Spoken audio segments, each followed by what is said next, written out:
बहू makeup queen. Delhi में रेखा अपने बेटे दीप के साथ रहती थी। दीप की उम्र शादी लायक हो चुकी थी, इसलिए रेखा ने दीप की शादी काव्य से कराने का फैसला लिया। काव्या वैसे तो बहुत सुंदर थी और घर का सारा कामकाज भी जानती थी, लेकिन उसके अंदर एक बुरी आदत थी कि उसे बहुत ही ज्यादा मेकअप करने का शौक था। अरे वाह, इस लवनीत कंपनी की क्रीम और फाउंडेशन तो बहुत ही ज्यादा अच्छे हैं। ये सब कुछ ऑफर में मिल रहा था, मुझे एक ही बजाय 2-4 और ले लेने चाहिए थे। चलो कोई बात नहीं, ना अगली बार जब भी मॉल में जाऊंगी फिर से ले लूंगी। अगले दिन डिलीवरी बॉय घर पर आता है। ये लीजिए मैडम, आपका ऑर्डर। इसमें क्रीम के 2 डिब्बे हैं जो आपने मंगाए थे। मैडम, मैं बिल्कुल सही समय पर इन्हें लाया हूँ। कृपया मुझे अच्छी रेटिंग दीजिएगा। जरूर दूंगी भैया। अगर आप इन दोनों क्रीम को सही समय पर नहीं लाते तो ये दोनों क्रीम आउट ऑफ स्टॉक हो जाती। शुरुआत में रेखा जब ये सब कुछ देख रही थी तो उसे सब कुछ बहुत ज्यादा नॉर्मल लग रहा था, इसलिए उसने काव्या को कुछ नहीं कहा। नई नई शादी हुई है, नई नवेली बहू है, ये शौक नहीं करेगी तो कौन करेगा। लेकिन जैसे जैसे समय बढ़ता गया, दीप्ति की ऑर्डर करने की आदत भी बढ़ती गई और अब वो रोजाना है कुछ न कुछ सामान मंगाने लगे और डिलीवरी बॉय रोजाना उनके घर पर खड़ा रहता। अब जैसे ही आम बात हो चुकी थी, अब ये सब देखकर काव्य की सास को बहुत ज्यादा गुस्सा आ रहा था। चलो 1-2 बार महीने में कुछ मंगा लिया तो समझ आता है, लेकिन ये बहुत रोजाना ही कुछ न कुछ मंगाती ही रहती है। पैसे पेड़ पर थोड़ी ना उठते हैं। बहू, ये महीने 1-2 ऑर्डर करना तो समझ में आता है, लेकिन तब तो रोजाना ही कुछ न कुछ मंगाती रहती है। और वैसे भी बहू, ये तुम्हारी सेहत के लिए भी सही नहीं है। अगर ऐसे ही रोजाना तुम चेहरे पर नई नई चीजें इस्तेमाल करती रहोगी तो तुम्हारा चेहरा भी खराब हो जाएगा। माँ जी, आप नए जमाने के फैशन को बिल्कुल नहीं समझती। मैंने जो ये क्रीम मंगाई है, ये मुझे पूरे 50% डिस्काउंट पर मिली है। ये क्रीम पूरे 19,000 की थी, लेकिन मैंने इसे बचत करके कुल 1,500 में खरीदा है, पूरे 50% डिस्काउंट पर। क्या कहा बहू तूने? तू 1,500 की क्रीम खरीद कर लाई है। एक जरा सी क्रीम पर तूने इतना सारा पैसा बर्बाद कर दिया। तू जानती भी इतने पैसों में तो पूरे 1 हफ्ते का राशन आ जाता है।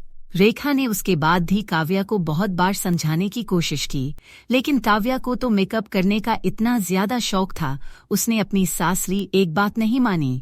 एक दिन रेखा मॉल में जाती है, जहां उसे एक मॉल में क्रीम बहुत पसंद आती है। अरे भैया, की क्रीम कितने की है? अरे मैडम, बहुत सस्ती क्रीम है, कुल 5,000 रुपए की है।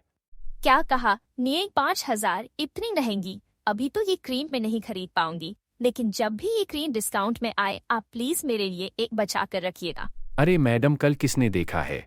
आप इस क्रीम को आज ही ले जाइए। अगर 1 घंटे के अंदर आप इस क्रीम को खरीदेगी तो आपको ये क्रीम केवल 3,000 रुपए में मिलेगी। तुरंत 2,000 का डिस्काउंट मिलने की बात सुनकर काव्य बहुत ज्यादा खुश हो जाती है और झट से उस क्रीम को खरीद लेती है। अरे बहू, कहाँ गई थी तू? माँ जी, मैं शॉपिंग करने के लिए मॉल गई थी। कुछ पसंद आया वहाँ पर? हाँ, मुझे एक नई क्रीम बहुत पसंद आई और मैंने उसे बहुत बड़े डिस्काउंट पर खरीदा है। फिर तूने एक क्रीम खरीद ली। अच्छा बताओ, कितने की क्रीम है? पूरी 5,000 की क्रीम थी, पर मैंने उसे सिर्फ 3,000 में खरीदा है। माँ जी, आपका बेटा मेरा भी कुछ लगता है और मैं अपने ही पति की तो कमाई उड़ा रही हूँ। दोनों सास बहू में बहुत बहस होती है और उसके बाद काव्य अपने कमरे में आ जाती है। रात को काव्या बहुत खुश होकर उस क्रीम को लगाती है। अरे वाह, इस क्रीम की महक तो बहुत ही अच्छी है। अब ये नई क्रीम जल्द ही मुझे बहुत गोरा बना देगी। बहुत खुश होकर काव्य सो जाती है और जैसे ही वो सुबह को उठती हैं, उसके कमरे से बहुत तेज चलाने की आवाज आती है। माँ जी, दीप जी, जल्दी आइए, ये देख के मुझे क्या हो गया है। जैसे ही सब काव्या के कमरे में पहुंचते हैं, काव्या जोर जोर से रो रही होती है। अरे काव्या, ये क्या हुआ तुम्हें? तुम्हारा रंग इतना काला कैसे पड़ गया? पक्का बहू ने फिर कोई नई क्रीम ट्राई करी होगी।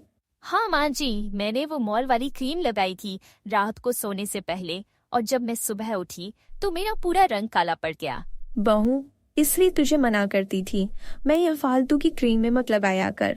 अरे दीप, जल्दी जाके से डॉक्टर को दिखा।